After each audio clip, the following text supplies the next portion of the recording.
Hello everyone, हम start करने जा रहे हैं क्लास 9 मैथ्स। तो मैंने स्टार्ट किया है चैप्टर नंबर 6 से, जो ज्योमेट्रिकल चैप्टर्स हैं। तो फर्स्ट हमारा जो चैप्टर है वो है लाइंस एंड एंगल्स। आज हम देखेंगे इसका इंट्रोडक्शन। जैसे कि नाम में ही लाइंस और एंगल्स लिखा है, तो सबसे पहले हम देखते हैं कि लाइंस किसे कहते हैं। लाइन क्या है? A line is a one dimensional figure. एक डायमेंशनल फिगर है जिसमें लेंथ होती है लेकिन विड्थ नहीं होती। ठीक है, line is a one dimensional figure जिसमें लेंथ है, जिसकी लेंथ है लेकिन विड्थ नहीं है। इसके बाद सेकंड टर्म है लाइन सेगमेंट। लाइन सेगमेंट क्या है? लाइन का ही किसी भी पोर्शन, एक लाइन का एक वो पोर्शन जिसके दो एंड पॉइंट्स हैं। अगर मैं इसे ऐसे बना दूं तो दिस इज लाइन। इसको आप यहाँ से भी एक्सटेंड कर सकते हैं, यहाँ से भी एक्सटेंड कर सकते हैं। और अगर इसी लाइन के में, इस लाइन में मैं दो एंड पॉइंट्स ले लूँ, दो पॉइंट डाल दिए मैंने, ए और ये पॉइंट बी, तो अब ये ए टू बी ये क्या बन गई? एक लाइन सेगमेंट। ठीक है, जहाँ दो लाइन या दो लाइन सेगमेंट आपस में मीट करती हैं, इसको हम कहते हैं वर्टेक्स।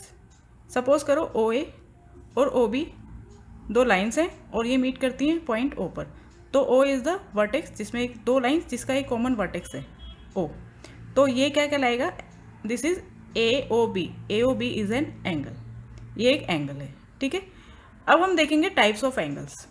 ये सारी चीज़ें चैप्टर 6 स्टार्ट करने से पहले आपको जाननी जरूरी है। टाइप्स ऑफ एंगल, फर्स्ट है acute angle. What is acute angle? वो एंगल जिसका जो मेजर है वो 0 से 90 डिग्री के बीच में होता है। ठीक है, 0 से 90 डिग्री। देखो ये मैंने दो आर्म्स ले लिए, आर्म्स कह लो या लाइन सेगमेंट कह लो या लाइंस कह लो। ठीक है, ये मैंने एक एंगल ले लिया x डिग्री। ठीक है, तो ये किस किस के बीच में लाइज कर रहा है? 0 से 90 डिग्री के बीच में।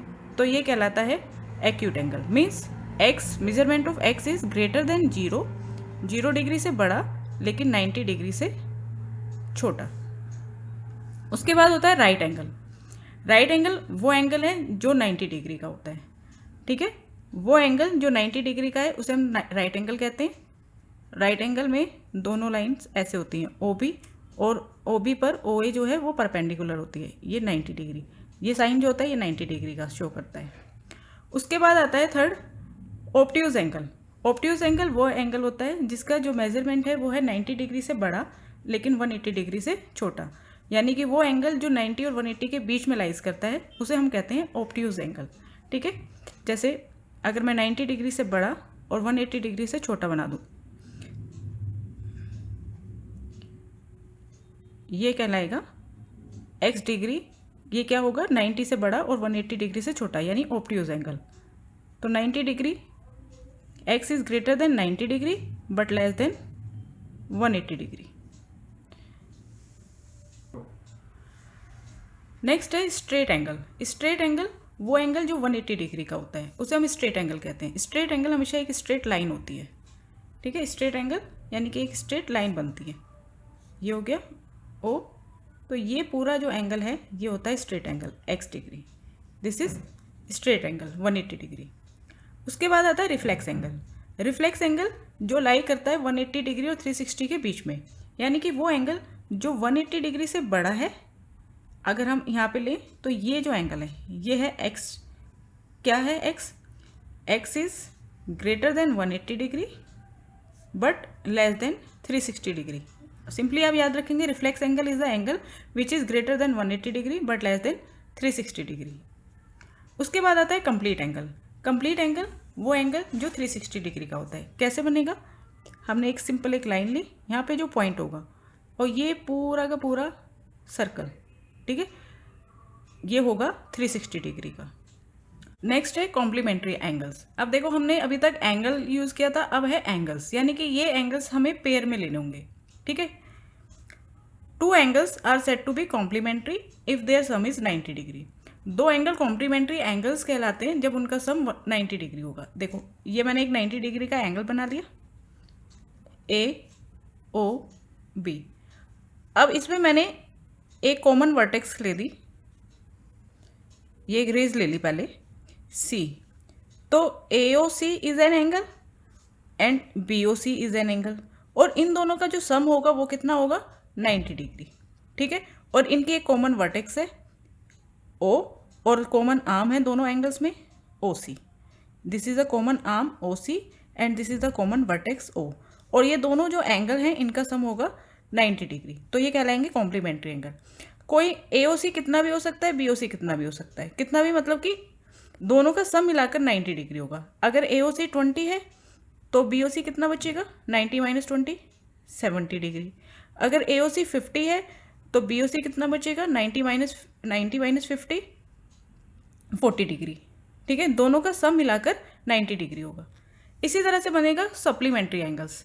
Supplementary angles, two angles are set to be supplementary if their sum is 180 degree.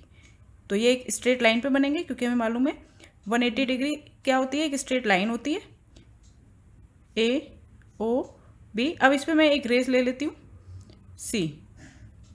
अब ए O C plus B O सी, इन दोनों का जो सम होगा वो कितना होगा, 180 डिग्री। ठीक है, चाहे ए ओ सी कितना भी डिग्री का हो और बी ओ सी कितना भी हो, लेकिन इन दोनों का सम जो होगा वो 180 डिग्री होगा। तो ये सप्लीमेंट्री एंगल है। इसके बाद आता है एडजेसेंट एंगल्स। एडजेसेंट एंगल्स वो दो एंगल्स एडजेसेंट एंगल होते हैं जिनमें एक कॉमन वर्टेक्स होती है और एक कॉमन आर्म होती है। ये और ये दोनों एडजेसेंट एंगल भी बन रहे हैं। कैसे, देखो इनमें एक कॉमन वर्टेक्स है ओ और एक कॉमन आर्म है ओ सी। तो ए ओ सी और B O C, angle A O C and angle B O C are adjacent angles. इसी तरह से 180 डिग्री सप्लीमेंट्री एंगल में भी angle A O C and angle B O C are सब adjacent angles. ठीक है, तो हम ये कह सकते हैं कि कोई भी एंगल, ये तो 90 है, ये 180 है, ये कितने भी डिग्री के हो सकते हैं एडजेसेंट एंगल। इसमें बस एक कॉमन वर्टेक्स होती है। ठीक है, एक कॉमन वर्टेक्स है और एक कॉमन आर्म है। दो एंगल्स जो बन रहे हैं जिनमें एक कॉमन वर्टेक्स है और एक कॉमन आर्म है, वो एडजेसेंट एंगल्स कहलाते हैं। लास्ट है linear pair of angles. Linear pair of angles क्या होते हैं, अगर एक स्ट्रेट लाइन है, ये मैंने एक स्ट्रेट लाइन ले ली, इस पर एक रेज है,